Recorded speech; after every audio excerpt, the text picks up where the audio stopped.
Então, para definirmos o conceito de integral imprópria, nós precisamos do conceito de limites laterais. Nós temos a tarefa agora de definir o que a gente quer dizer com limite de f de x quando x tende a x0 pela esquerda igual a L. E o que a gente quer dizer com limite de f de x quando x tende a x0 pela direita igual a L.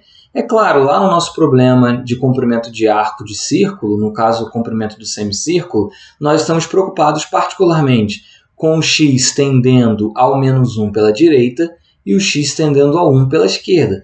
Mas aqui nós vamos ver uma definição geral para um x0 número real qualquer. Qual definição rigorosa a gente pode dar ao fato de limite de f de x com o x tendendo a x0 pela direita ser igual ao L? Ora, de alguma forma a gente está querendo dizer que quando o x está ficando próximo do x0, o f do x está ficando próximo do L. Mas o que significa estar próximo?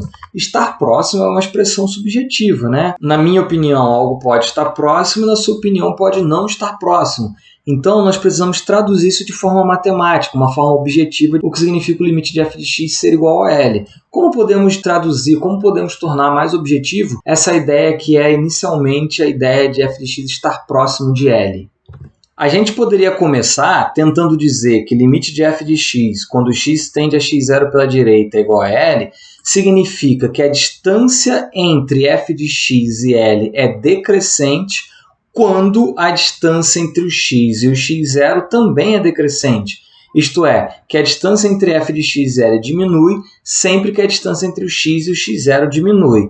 Ora, essa é até uma boa primeira ideia, mas veja, por exemplo, a função módulo de x. Observe que quando a distância de um determinado número x à direita do zero para o zero diminui, isto é, tome um x aqui à direita do zero e faz a distância dele para o zero diminuir. Isso significa que nós vamos começar aqui à direita do zero e vamos caminhar para a esquerda, caminhar em direção ao zero. Observe que quando essa distância é decrescente, então a distância das imagens desses valores na função módulo de x para o número menos 1 também é decrescente. Se eu tomo um número x aqui e agora faço a distância dele para o zero diminuir, então a imagem dele que estava aqui diminui a distância, porque agora está aqui, para o menos 1. Ou seja, observe que na função módulo de x, pode a distância de um x para o zero ser decrescente, estando esse x à direita do zero, e a distância da imagem deste x para o menos 1 também ser decrescente. No entanto, olhando aqui intuitivamente, não nos parece que o limite dessa função seja o menos 1. Eu sei que a gente ainda não definiu de forma rigorosa o que é o limite, para poder dizer se é ou não menos 1. Mas olhando aqui intuitivamente, visualmente, graficamente, esse limite não é menos 1. Ou seja, o fato da distância entre f de x e L ser decrescente, quando a distância entre x e x0 também é decrescente, não implica que o limite é igual ao L. Se a gente olhar o gráfico dessa outra função aqui, a gente vê que a recíproca também não é verdadeira, porque intuitivamente, visualmente falando, o limite dessa função quando x tende a zero pela direita é igual a zero. Isto é, se eu tomo valores de x aqui à direita do zero no eixo horizontal e faço esses valores de x caminharem em direção ao zero, então a imagem desses valores estão ficando próximos de zero. No entanto, essa distância não é decrescente. Tome, por exemplo, um x aqui e você vai observar que a distância dele tem essa distância para o zero. No entanto, se eu tomo um x agora que está mais próximo do zero, isto é, esse novo x aqui, a distância para o zero diminuiu comparado ao x anterior, mas a distância da imagem dele para o zero é maior do que a anterior. Isto é, a distância do x para o zero diminuiu, mas a distância da imagem do x aumentou. Esse valor de x aqui está mais distante para o zero, mas a sua imagem está mais perto do zero. Mas, intuitivamente, a gente vê que o limite é zero. Então, a gente verifica que o fato do limite ser zero não implica que a distância do f do x para o zero tenha que ser decrescente. Essa distância pode oscilar. O que importa é que ela fique próximo do zero, mesmo que oscile, não necessariamente tem que ser decrescente. Você pode comentar que esse problema ocorre para valores de x distante do zero. Se eu tomar um intervalo suficientemente próximo do zero,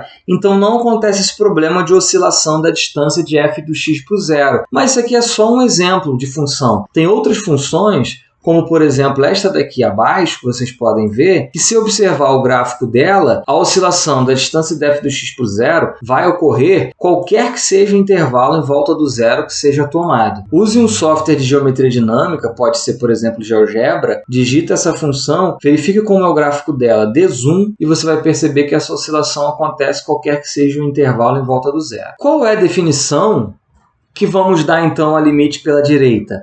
Ora, dizer que limite de f de x é igual a L, de alguma forma significa dizer que os elementos f de x estão próximos de L. Mas como podemos traduzir o estar próximo? Podemos pensar no seguinte: dado uma vizinhança qualquer em volta do L, então, por exemplo, uma vizinhança de raio epsilon, isto é, um intervalo cujo centro é o L e as extremidades são L menos epsilon e L mais epsilon. Dada essa vizinhança qualquer, necessariamente tem que existir uma vizinhança cujo extremo inferior seja o próprio x0, porque estamos preocupados com valores à direita do x0, tal que todos os elementos que estão aqui no domínio e dentro dessa vizinhança à direita do x0 têm necessariamente dentro dessa vizinhança do L que foi dada. E você pode me desafiar mais, você pode pensar numa vizinhança em volta do L menor do que a anterior. Mesmo que seja dado um epsilon menor do que o anterior, eu tenho que ser capaz de conseguir uma vizinhança à direita do x0, tal que todos os elementos que estão aqui no domínio da função e estão nesta vizinhança à direita do x0 necessariamente possuam imagens dentro da vizinhança do L que foi dado. E esse epsilon é aquele que será dado como desafio. Então, significa que para todo epsilon positivo, nós temos que achar uma vizinhança aqui. Se isso acontecer, significa que a função está ficando próximo do L, quando o x está ficando próximo do x0, estando à direita do x0.